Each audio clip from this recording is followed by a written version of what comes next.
What's good, everybody? I'm Blitz5, and in today's video, I'm going to be showing you guys how to start off your PUBG match with an airdropped care package, giving you level 3 gear and a crate weapon right off the bat, which is obviously an amazing way to start a game. And this is a really interesting technique, one that I've been calling the parachute airdrop technique, and I really recommend you guys trying this, which is why I'm putting together this video today. So first and foremost, this is only possible now on console because of the Vikendi winter update and the parachute overhaul. This wasn't really a viable option in the past. And secondly, this original technique was shown and published on YouTube by the famous PUBG YouTuber Wackyjacky. He originally made this video back on December 29, 2018, so all of the original credit goes to him. But in his video, he was kind of catered to PC players, and as a PC player himself, he was able to play Vikendi and try the new parachute system a month ahead of all the console players. So, and for a couple of reasons, that's why I wanted to make this video today, to show you guys, to remind you guys that this is possible.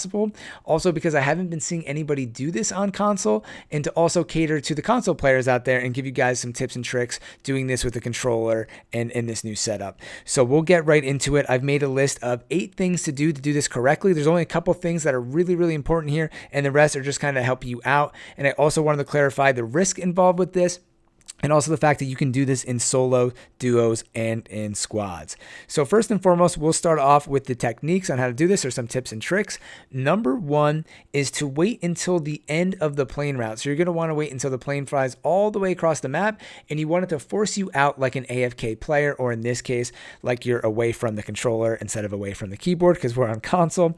And then number 2 is to not press any buttons and just let yourself free fall out of the plane, again like you're AFK. So once you do this, you should be free falling at approximately 150 kilometers per hour. Once you're free falling at this point, you're going to want to move on to step number 3, and this is to spam B to deploy your parachute. That is the parachute button on Xbox. If you're playing on PS4, use that button. So you're going to want to start repeatedly spamming that button over and over again, because you want the parachute to be deployed as soon as possible, and you want to be as high in the air as possible so you can float around in the map and find that care package and get to it. If you wait too long, you might as well abort this mission, because if you're too low to the ground, you're not going to be able to suspend yourself in the air long enough to wait for the plane.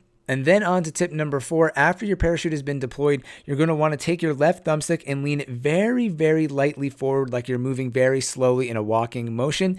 And you should see your kilometers per hour drop from around 30 all the way down to 11. And this is the slowest that you can go in the air. And this is exactly where you need to be at if you're going to float in the air long enough to find that care package and the plane flying over the map.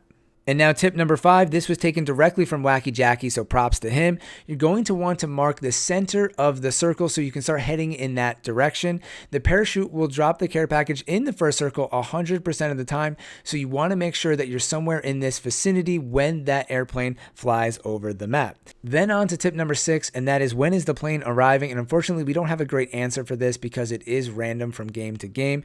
But after testing this out countless times, it does seem like the plane normally does arrive around the 2-minute mark. So just track on the bottom right hand corner of the screen. When you see there's 2 minutes left in phase 1, make sure you're looking around, looking for that plane. And unfortunately, if you do not see the plane come, eventually you're going to have to land somewhere in the game and just abort the mission and start playing the normal version of the game, or look out for the plane coming maybe a little bit late or delayed. On to tip number 7, once you see the plane, you're going to want to line yourself up with the plane and start heading in the direction that the plane is moving.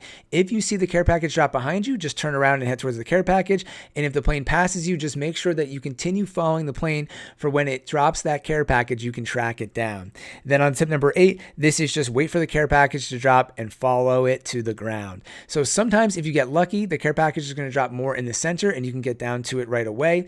If the care package drops on the outside of the circle, these are going to be the hardest ones for you to get, and your position in the circle could be just random or strategic. You could just get lucky, but either way, keep going for the care package. There's been many times when the care package has been pretty far away. I get down to the ground a couple 100 meters away, and by the time I run to the care package, there's nobody in the area, and I still get an uncontested crate. All right, now that we've gone over those 8 steps, I kind of want to go over the risk involved in doing this. One we briefly touched on before, and that is the possibility of the plane not coming while you're in the air and just having to land somewhere random. You're going to be delayed off the start and not have a weapon, so that can happen, and you kind of just wasted a little bit of your time. Then number 2 is other people attempting this method in the air. You're going to have to look around and see if anybody else is doing this. Obviously, there's other people doing this. You're going to want to beat them to the care package, or else you're going to be SOL, and that is crap out of luck. And then number 3, this is probably the biggest concern and the worst thing that can happen to you while you're doing this, is that you need to look out for people who have already looted and gotten into a vehicle and are tracking the care package. This happened to me one time, and when I got down to the ground, he was out of his car and was shooting at me at the care package, and I didn't even have time to get to it. So if you can beat that person in the vehicle, that's fine, but if it looks like they're going to get to the care package before you, you're going to want to abort this mission and land somewhere else, because you're just going to end up dying if you can test someone that's already looted and started their game. And additionally, before I end the video, I want to go over my strategy behind doing this with a duo teammate or a full squad. This is actually a really great way to do this technique with your friends. So what you want to do is, depending on how many people you're playing with, you want to elect 1 or 2 people to use this technique to track down the care package. Then you have another 1 or 2 people on your team land in the area and look for a vehicle on their way down. They can loot, get in that vehicle, and then get over to your location as soon as possible. And this is huge because they can help you escape from the area in case there's a lot of people in the area, and they can also help defend you in case there's other people that have already looted and are coming to take the care package. So in one example here that I'm going to show on the screen, I was playing with my buddy Day Day, and the care package ended up dropping in the water, and I was the first person to reach it because I was using the parachute airdrop technique. But once I landed, I noticed there were some people in the area, there were shots everywhere, but Day Day was able to secure a vehicle because I had him kind of separate off in the distance and look for a boat. He secured the boat, he drove over to me, and we had a nice rescue plan, and we escaped from all of the danger, and we ended up with a leg up towards that winner chicken dinner, having one of us, myself, have the level 3 gear and the crate weapon off the start. So this is a really great technique to give you guys an advantage in the game. I'm really curious as we end the video to see what PUBG feels about people doing this, if they thought that this was possible or kind of planned for this. I'd love to hear their take on this. To me, when I first started doing it, it almost felt like cheating, but there is a lot of skill, kind of risk reward involved in doing this. So let me know what you guys think down in the comments below. And again, I highly recommend trying this, especially if you guys have some missions to do where you have to loot the care package. It's just a really fun way to kind of switch up your gameplay and start off with these weapons, especially if you don't get them that often. It's a real great way to try out the guns like the Groza, the M249, and the AWM. So anyways, let me know what you guys think of this technique, and if you enjoyed the video, please leave a thumbs up. As always, I appreciate you guys watching and supporting us small content creators out there. And again, the link to the original video, Wackyjacky doing this, kind of spreading the news for the community, is in the description box below. And as always, I hope you guys have a good rest of your day. Thank you all for watching. I'm Blitz5, and peace out.